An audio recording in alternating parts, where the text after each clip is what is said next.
Hello, curious minds. Today, we're diving into a fascinating word, abscind. Let's think about trees. Picture a big, strong tree with lots of branches. Now, if someone were to carefully cut off one of the branches, that's like abscinding. It means to gently separate or cut something. Just like how we might trim our hair or cut paper, abscind is a way to talk about carefully separating things. Meet Carl, the caterpillar. He loves munching on leaves. If a leaf is carefully snipped from a plant, we can say it's been abscinded. So, abscind is like giving Carl a special snack by gently separating a leaf.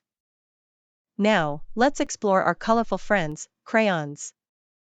If you take one crayon away from the bunch, it's like abscinding, separating that single crayon from the group. Remember, abscind is a fancy word for when we gently separate or take something apart. Fantastic job exploring abscind with us. Now you know it's like gently separating or cutting things apart. Keep being curious, and you'll discover even more amazing words. Until next time. Thanks for joining our word adventure today.